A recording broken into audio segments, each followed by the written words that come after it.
This is the Peter Greenwood Show at the Edinburgh Fringe 2025, and to my left is a gentleman who has literally just gotten off stage. You can sense the stageness dripping off him. Could you tell me your name and your show title, please? My name is Ned Van Zandt, and the title of my show is Valle. How are you, Ned? Are you well? I am well, actually. I'm pumped. We just finished performing. It was our fourth show. Really? Wednesday, Thursday. Yes, the fourth show, and we've got 14 or 15 more to go, and it's a workout, but I'm loving it. Does that feel daunting when you take on a run at the Fringe? Like, yeah, you said I've just done 5, but you've got 17 more to go. Yeah, That must yeah. feel quite like a mountain. Well, it is, because with the history of this play, I mean, it's been 10 years in the making, and I've done readings and workshops. This is the first time that we've put a finished version up, and so it's like riding a roller coaster when I get on stage, and I know I've got an hour 10 to go, and I get up to the top, and then it's a lot of fun. And it's a solid show. Like, you're up there for an hour and your different characters. Let's talk about Valle. Okay. What's its origin, and how did it get from, as you said, like workshopping to a finished production? Okay, so about 10 years ago, 12 years ago, I moved back to New York City from Los Angeles. I really wanted to write. I've had an interesting life, to say the least, and I wanted to. I thought, people said, "Oh, you should write a memoir," and I wasn't really interested in that so much. I wanted to write a play, and I went to. There's a group in New York called Naked Angels, which is a cold reading series where writers and actors get together and bring in pages, and some very well-known actors, and Sarah Jessica Parker, Matthew Broderick, and other people started this group in the 90s. Anyway, so in 2012, 2013, I brought in 10 pages of what I thought was going to be a play. But that night there weren't the actors to perform the piece, and so I did all the roles myself. And the scene I brought in actually was the scene with Nina, my Bulgarian girlfriend, where, it's banter back and forth. People went nuts, and I was encouraged by Naked Angels, the people that ran it, to bring in more pages. So it took me about a year, and by that time I had a play. The origin is, it's my life, basically. And Del Valle is the name of a medium security Texas state jail outside Austin, Texas, where in the fall of 2006, I spent almost 5 months on a drug charge. And so it's about my addiction, but it's not a play about addiction. I'm 18 years sober now. Anyway, when I moved back to New York, I was 5 years sober. And I thought, I really want to write about this life I've had. Now, the elevator pitch story has to do with Sid and Nancy, because I lived in the Chelsea Hotel with Sid Vicious and Nancy Spungen in 1978, and was in their room the night of the murder. So I've had this story that I told at dinner parties or whatever. Anyway, so it's in there too. And when I came to the Fringe, they said, we are going to push the Sid and Nancy aspect of it. And I said, great. That's what, the poster was wonderful, whoever did the poster. And so, anyway, I found a way to tell that story and tell about my life, but it's not a treacly, recovery play or anything like that. It's fun and it's down and dirty. And anyway, so I've been working on this. In the year 2015, I was on the TV show The Blacklist with James Spader, and I was a recurring character named Leonard Call. And when I was on that show, I just finished writing my play. Anyway, I became friends with Amir Arison, who played Aram on the show for 10 seasons. And we were hanging out, and he was, very friendly. And when you're a guest star on TV, sometimes it's, you're being thrown into a group, with the series regulars, and sometimes they're not all that friendly to you, but Amir was amazing. Anyway, so we started hanging out, And I started telling him about myself and told him about my play, and he was just gobsmacked. And he said, anyway, so he came over to my apartment, and I read it to him. And again, I just finished, and he said, I want to direct this. Anyway, so 10 years later, here we are, and it happened. In the meantime, there were workshops, there were other directors, other producers, but it all just kind of gelled 2 years ago. And he and I did a workshop up in Saratoga Springs, New York, at the Orchard Project. And anyway, so we've been working on it, and it has been my dream to come to Edinburgh. I lived in London. I was a working actor in London in my 20s, in the late 70s.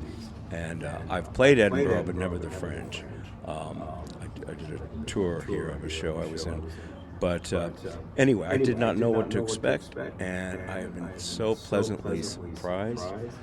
I don't know if I should say this, but I want to move here.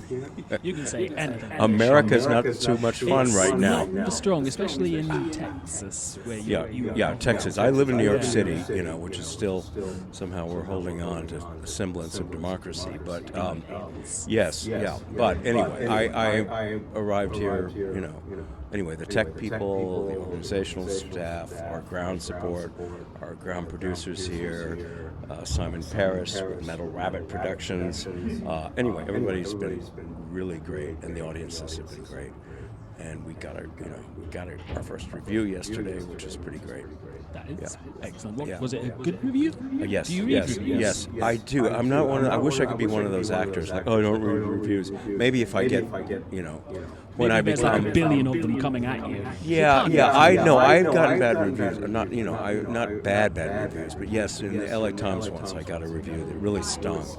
Bastards. And so, but no, I do have friends, like my director, Amir. He says I just don't read reviews, and I read them. But anyway, yes, it was a great review in the Edinburgh Reporter. Anyway. It was wonderful. So it was gratifying because I want people to come see this. Yeah. Because you've worked hard on it. I worked hard on it, and You've lived hard through it as well. Yes. Something you say at the top of the show is every story is true. Yes, every story is true. There's a little poetic license. The names have been changed, and for the most part, and but all the events are true, and it's my truth. Yeah. And you dropped some names in the show. There's Iggy Pop, Chaka Khan, there's Jane Fonda. Who I love, yes. Isn't she? I mean, I could list. No, she's amazing. She did a Broadway play called 33 Variations about 10 years ago. It's been. Anyway, I had not seen her since back then. She was a producer on China. I mean, we became close on the set of Coming Home. Coming Home was this Hal Ashby movie about Vietnam, and how I got that part was I was in London in 1977, and I was doing a play, and John Schlesinger, the film director, came to it, and Midnight Cowboy, just one of my favorite directors. He came to it, and he gave me his card, and he said, if you're ever in Hollywood, look me up. And so, 2 years later, I was in Hollywood, and I called him up, and he took me to lunch at Paramount. Anyway, long story short, he introduced me to Hal Ashby, who put me in Coming Home. And anyway, so I worked with Jane, but I had not seen her for 40 years. And I went to see her at 33 Variations and went back to stage afterwards. Anyway, she was lovely. Yeah. That is so nice to hear. This is going to be me nerding out about people we name dropped. Yeah. I also wanted to ask, and forgive me if this is rude to ask, were you really up for a part of BlueSky podcast? Not that I don't believe it. Yes. In 1975, I just arrived here, and I had a wonderful British agent named James Sharkey, who, and I can't remember the name of the agency, but he was the top agent. And because of this play I was in this play called The Haunted Host by Robert Patrick, two-hander play, comedy, and it was a very successful play. Anyway, I was told to go for a read with George Lucas, who was, and it was, what's the district in London? Anyway, it was like near Piccadilly on Shaftesbury Avenue. And anyway, it was a room, and I was given these sides to this script, and it didn't make any sense to me. But he liked me, and he called me back, and I was put on tape, however they filmed it. And I had no idea. It did not make any sense. It was described as a space western. And anyway, so then they put a pause on the production, and they said, "Oh, I don't know why." And then 6 months later, it was starting up again, and the actor they really wanted was Mark Hamill, and he had been on a television series and became available. But I was told that George Lucas told my agent that we love Ned, but he's too worldly, too sophisticated. And I didn't think anything of it. I was like, well, what the hell? This little independent film. Yeah, it's filming out in the desert. It'll never go anywhere. Well, yeah, right. Anyway, there's a lesson in that because according my story with addiction and everything. Had I gotten that part, I probably would not be sitting here today. Yeah. Because they all got points. All those actors, they each made about $50 million. Which is nothing to sniff at. Is 50 million. Yeah, that's so cool. Yeah. And it's almost like a sliding doors moment where your life went the way it went. Yeah, I have a dozen of those throughout my life. What would happen if I'd have chosen this or that? Absolutely, yeah. And I think the lesson is to go for them. Like I said at the time, if I knew then what I know now, oh brother, I had some opportunities, and whatever. Anyway, live and learn, and So I'd like to ask a little bit about putting this onto the stage. Was there anything you didn't know if you wanted to put in? How has the story changed from the original draft to now? It's interesting because, all right, so I have a friend in Los Angeles named Joey Soloway, who is the creator of the HBO show Transparent.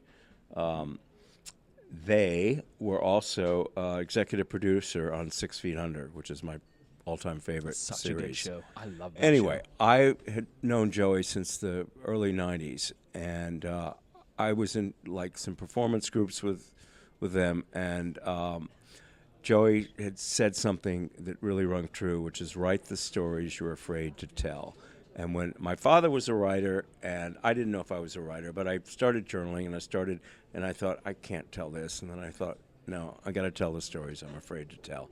Now, at the beginning of the show, there is a recording that Amir does, which is like trigger warning, there's foul language, all that kind of stuff, which I'm glad we do, because people need to know what to...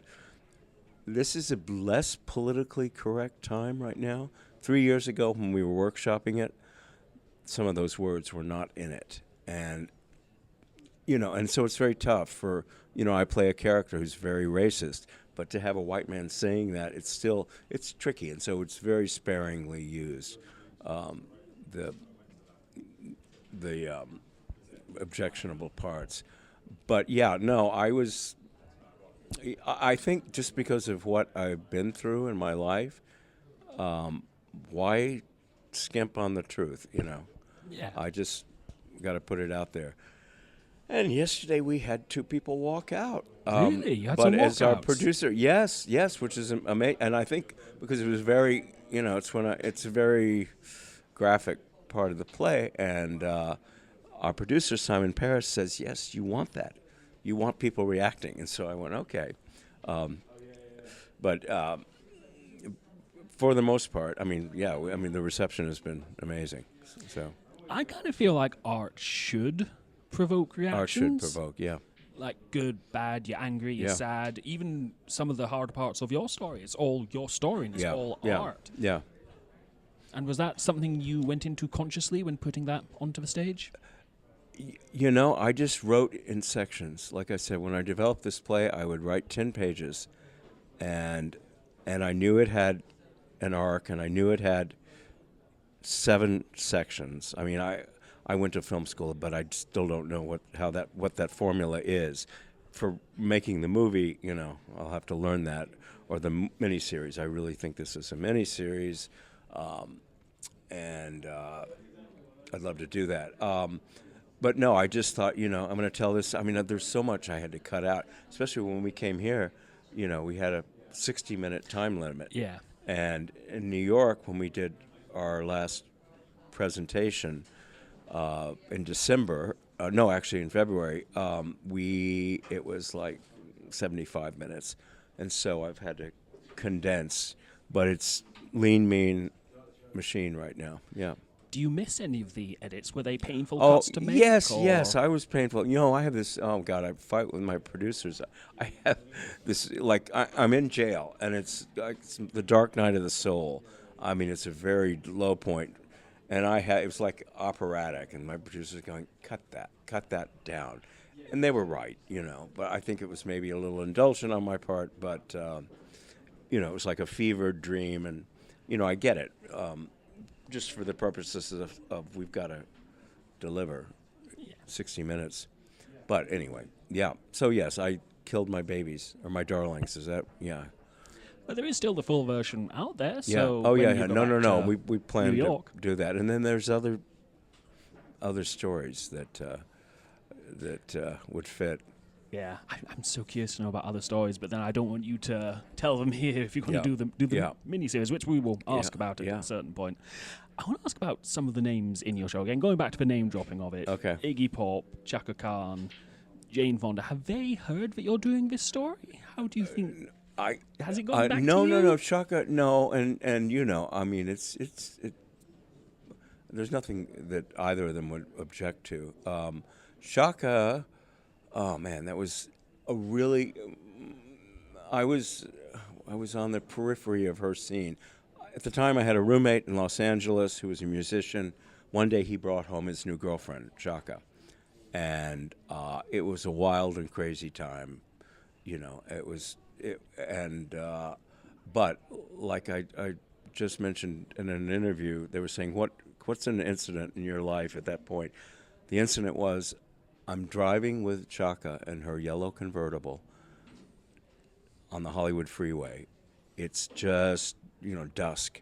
And she puts a cassette into the player and says, this is a new soundtrack for a movie that's coming out that Robert Stigwood gave me this morning. And he, because Chaka's really smart and so talented. And I was just always in awe of her. She was my roommate's girlfriend, but I got to go, I tagged along on one of Rufus's last tours that she was with.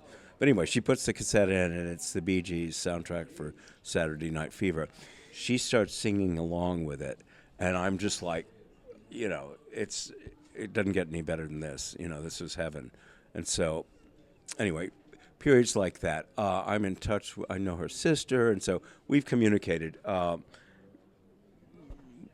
She did a role in The Color Purple on Broadway, and I sent her a note, and so we've on social media we've connected. I hope to. I long for going to a concert or running into her, but yeah.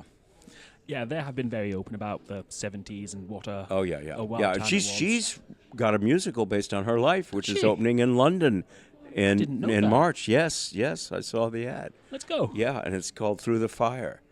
She wrote a book. I mean, she's been very open about her struggles, but man, she's doing great. Which is great to hear. Yeah, as a fan, you oh want my these God, people to be okay.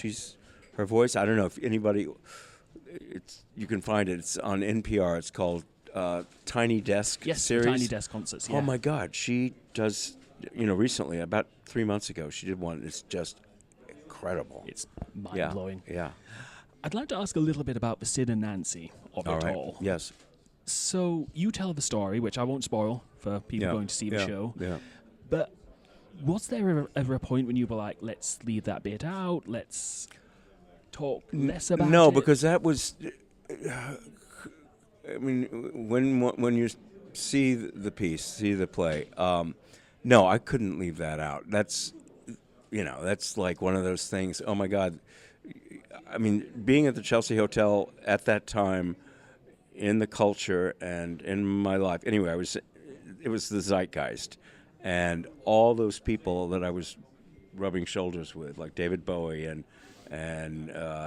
Keith Richards, and I mean, there's all these names of people. But I moved into the hotel the same week as Sid and Nancy. I was in San Francisco at the time doing a play, and there's a wonderful musician named Alejandro Escovedo who is still with us, and he's amazing. And he and his girlfriend were in San Francisco. I'd become friendly with them, and they said, hey, why don't you, because at the time I was kind of flailing, and I did not want to go back to L.A., and they said, why don't you come with us? We're going to New York to the Chelsea Hotel. Now, I'd lived in New York. I'd gone to NYU, but I'd never really, I was aware of the Chelsea Hotel, but I thought, okay, and I had some money. I thought, oh, I'll live in a hotel with them.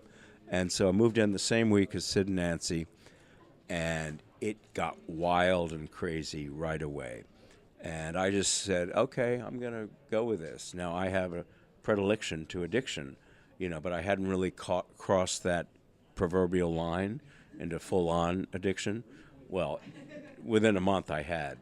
And so I became friendly with them, saw them, but we all kind of stuck up our noses at them because they were so raw and, just grungy. Whereas I had this persona. I was a Hollywood actor. I'd gone to boarding school. I'd gone to NYU.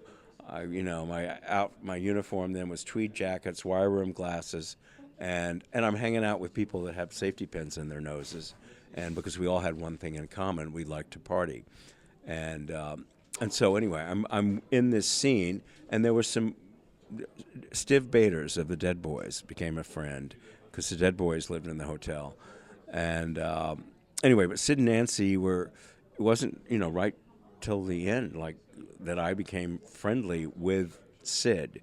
Nancy and I did not really get along, as I show in the play, but I had a real feeling for him. I was 24, he was 21, and I could see how he was somewhat of an innocent. I mean, putting on this kind of persona that had been shoved on him, the swagger and all that, but yeah, so. And I don't know if it's maybe too personal a question, but have you been back to the Chelsea Hotel? Oh yeah. Since? Oh my gosh, yes. Well, I've had friends over the years. The Chelsea is now a boutique hotel, very expensive, but it's still got the kind of feel of. I mean, it's still a place to go hang out. And I mean, you can go in the lobby and sit there and do what we're doing here. Spend some time and write or journal. And they have El Coyote restaurant, which was there back when I was there, is still there, but the prices have quadrupled. Yeah, a couple pennies more. Yeah, no, it's I don't like that aspect of it, but that's New York. But yeah, I have been back. In fact, in February we did readings. There's a woman named Man Lai who's wonderful, and she's lived at the hotel for 40 years, and she opened up her apartment where we did some inviting readings of my play, and it was very special, and I felt the vibe. And I'm in 3 documentaries about the Chelsea Hotel. Yes. One is called Who Killed Nancy? One is called Sad Vacation, The Last Days of Sid and Nancy, and the latest one is called Ghost of the Chelsea Hotel. And those last 2, Ghost and Sad Vacation, are by a filmmaker named Danny Garcia, who is based in Spain. And so anyway, word got out, oh yeah, Ned lived at the Chelsea, Ned has stories. And so I was asked to do those documentaries. But no, it's a magical place. I still get that feeling. And it wasn't all gloom and doom. Yeah. I had some fun there and some creative times too.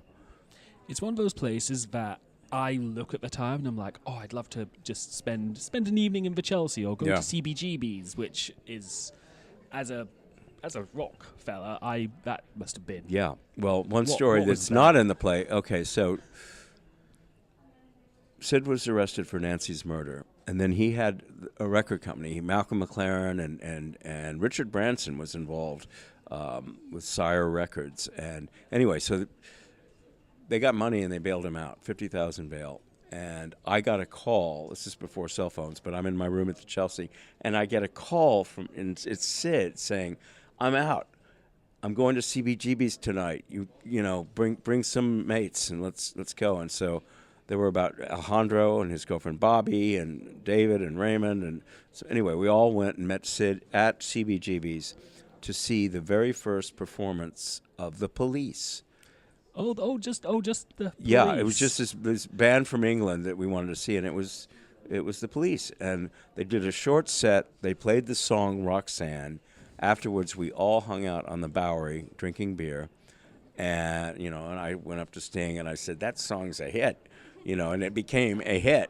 And anyway, so nights like that, Blondie, Debbie Harry, Chris Stein, you know, I was hanging out with them.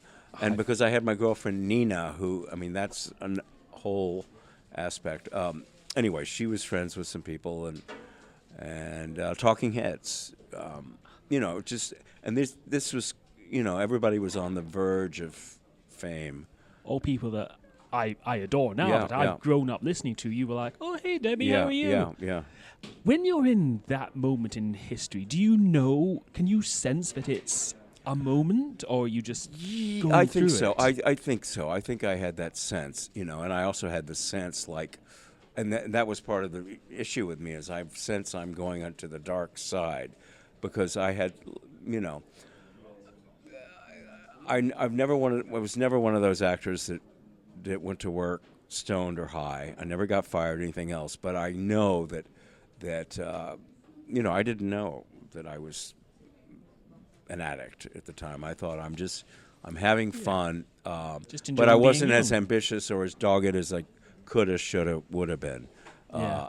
But yes, I did know that this was special. I did know that you know, like going to loft parties and who are some of the other people? I mean, there were models and Studio 54. It's just something else I'm desperate to ask you about. Oh, but yeah. I'm aware I've kept you for, 27 minutes at this my point. God. Well, I'll just say Studio 54 was magical, you know. I mean, it really was. Because it was cross-section of, you know, punk rockers and glamorous and wealthy Europeans and movie stars and Andy Warhol, the whole Andy Warhol. I later had a roommate who's an artist, a childhood friend named Ricky Clifton, and he was very good friends with Andy.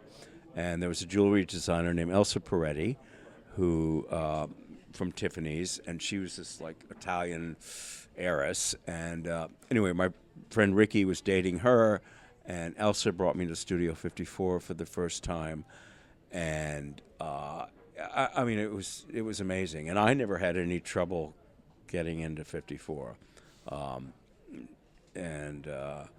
yeah, it was special. If you now could go back to that time and speak to your younger self, what would you say to him? Would you want anything done differently, or? Oh yeah.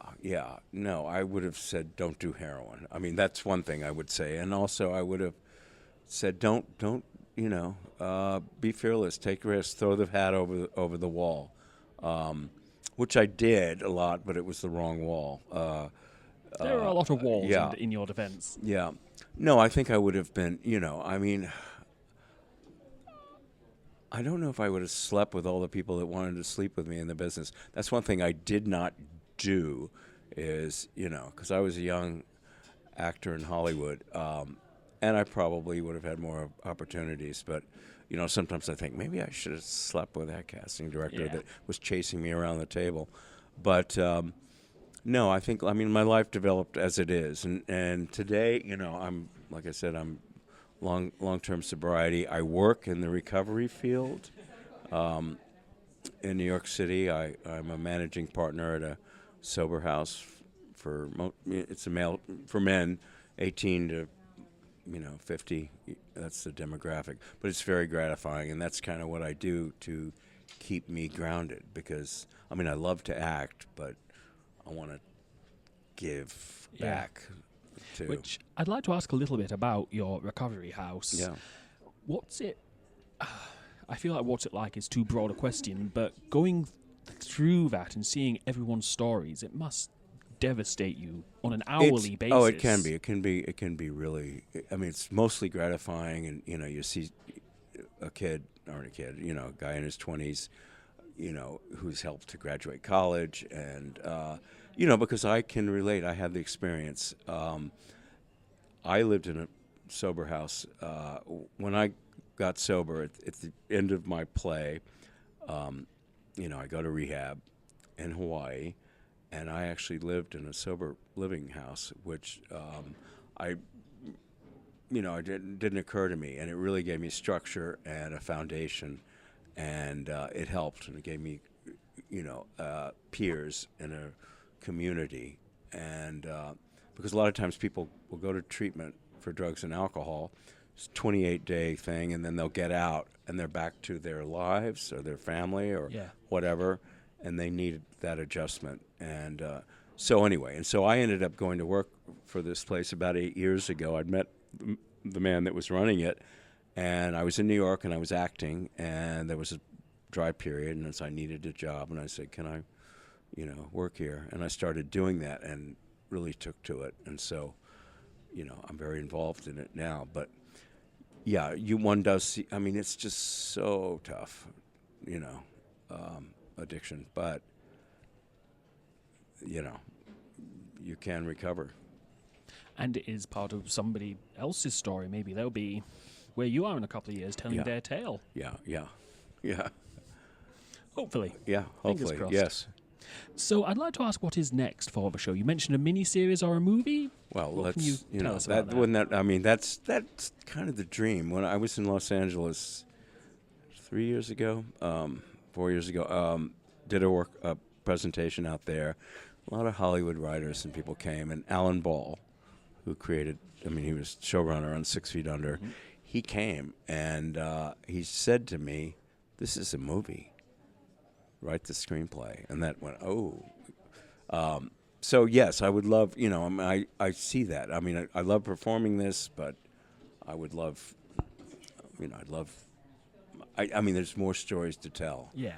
And which does seem to fit the mini-series format better. Yeah, sure. HBO, if you're listening, and why wouldn't you be? Yes. Yes. Well, Baby Reindeer, sure, yeah. Who would you, this is a very...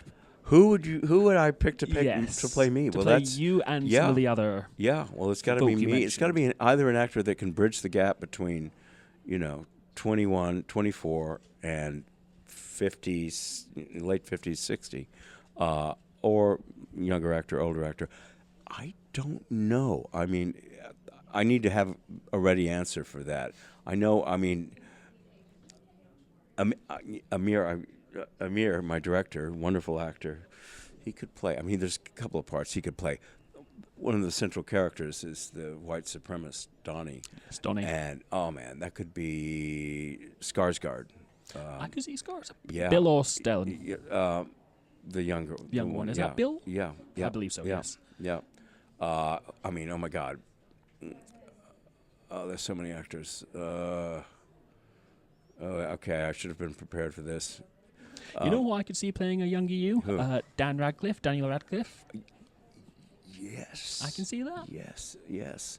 Oh, he's wonderful, and he's in New York doing theater. Yeah, he does a lot of theater out there. Yeah, no, he'd be wonderful. Yeah. And who would you want to play some of your, again, I don't want to go back to the name dropping, but some of your celebrity pals, like David Bowie? Oh, who would play them? Yeah. I don't. Oh my gosh. And I should know this. For years I worked in casting. I worked as an associate assistant to a wonderful casting director in New York named Jay Bender. And at the time I knew every actor. If you'd asked me this question 20 years ago, I would have had ready answers because I met every actor in New York, and my job was to go see shows and then bring them in for auditions. And so I knew, I still know a lot of New York actors. Oh, my God, there's an actor named Todd Lowe. Do you know Todd Lowe? He was on True Blood, and he was also on the Gilmore Girls. Right, yes. He's a wonderful actor. Chris Stack, who is in London doing Stereophonic, he would be in the show. He's, these are actors I just love. Todd Lowe, Chris Stack, Will Brill. Will Brill was in the Broadway company of Stereophonic, and he could play Jimmy, the kind of meth head. Anyway, so that, yes, now you got me going. Yeah. So pushing it forward, it would seem. Yeah. Yeah. I really want to see this show. I also really want to read the book. Are you? You said you didn't want to write a memoir. Well, no, I but do have journals, and yes, I do think this is, it's, I've got stories, yes. I mean, really, I don't have anything else to do today, so Yeah. I've got all day. But you do have to get dinner. And Yeah, I've got to get dinner, and I've got to get my beauty sleep for tomorrow's production. And I'm going to see Miriam Margolyes. Yes, you're going to see Yes, Miriam. Miriam. Now, Miriam and I met in London in the late 70s. She was doing a play by the same playwright, Robert Patrick, and I was doing a play. We were both on the West End. We became fast friends. And then she came out to Hollywood in the 80s and, was doing, what was the Scorsese movie she did? Oh my God! Lost off the top of my head. What is it? Yeah, with Winona Ryder and Daniel Day-Lewis and Age of Innocence. Was it Age of Innocence? Was it Age of? Innocence? She'll kill me. She should have been nominated for an Oscar, but Winona Ryder insisted on putting herself up for Best Supporting, which knocked Miriam out of the race. So Winona stole from Miriam. Yeah. Yes. If you're listening, Winona, and why wouldn't you be? Well, Miriam's talked about this on Graham Norton. But anyway, so I've just maintained this friendship with her over the years. And when I came to London in 2016 and did one of the first readings of Del Valle, and she came and was supportive. Anyway, she's here doing her Dickens Women show. And anyway, I'm going to see her tomorrow night, and she's coming to my show next week. She's coming to your show. Yes. And Laura Benatti. I must pitch Laura. Let's talk about Oh, my God. Laura. Okay, so, wait, we've got a minute. So I was working in casting must have been 1996, 97. And I'm working for Jay Bender and doing a Broadway revival of The Sound of Music. And for Broadway shows, it takes usually a year in the casting process from the very beginning to the end. I mean, you're working on it because you know this is going to happen. You have to rent the theaters with producers. Anyway, the casting was Rebecca Luker, who is a wonderful actress who has passed away, and Michael, I can't remember his name.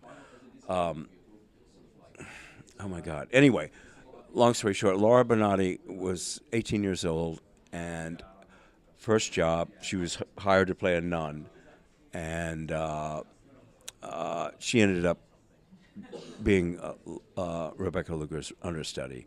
So she played Maria. And in Laura Benatti's one-woman show, which was playing right across the square from Del Valle at Underbelly, at Bristol Square, Laura recounts how she was an 18-year-old married to a 71-year-old because Richard Chamberlain, the actor from Dr. Kildare, anyway, he took over. Michael Silbury, that was the name of the actor who played Captain Von Trapp. It was Michael Silbury and Rebecca Luker, and then it became Laura Benatti and Richard Chamberlain, and there's only a 6-year age difference in there. Anyway, but it was a different time, and anyway, so that was, so I became friends with Laura, so I've known her since then, and anyway, so it was really special to be able to see her show with the music. Have you seen it with Todd Allman? Todd Allman Todd Allman is this wonderful songwriter, actor, just incredible. He had a show over here last year. Anyway, he partnered up with Laura. They're old friends, and he's written original music for her in the show. And anyway, so it's very exciting because she's here. Her show is every day at 4:50.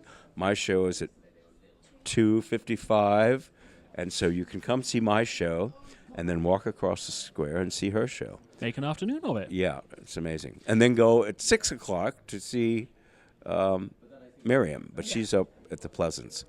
Yeah. I could talk to you for another hour. How long do you have?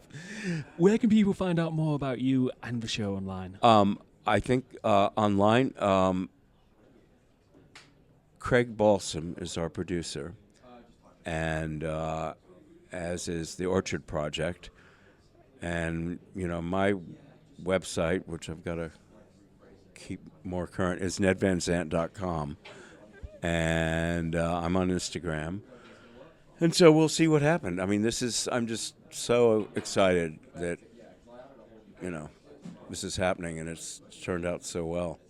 The show is amazing. As I said, you just off stage. I was seeing it for today's performance as we record. It is Saturday the 9th, 10th? Huh? As we record, it is Saturday the 9th. Saturday the 9th. The so 9th, you've yes. got a couple more opportunities to see it. Yeah, and I've got just 17. 2 more weeks. Through the 26th. Yeah. I'm so grateful for your time today. Yeah. Thank you so much, Peter. Yeah. Valle, a true tale of sex, drugs, rock and roll, and redemption, is playing at Dairy Room at Underbelly Bistro Square at 5 to 3 in the afternoon, every day until the 25th of August. For more information and for tickets, go to edfringe.com and type in Del Valle, that is DELVALLE. I've been your host, Peter Greenwood. I've been at the Edinburgh Fringe. I'll see you next time.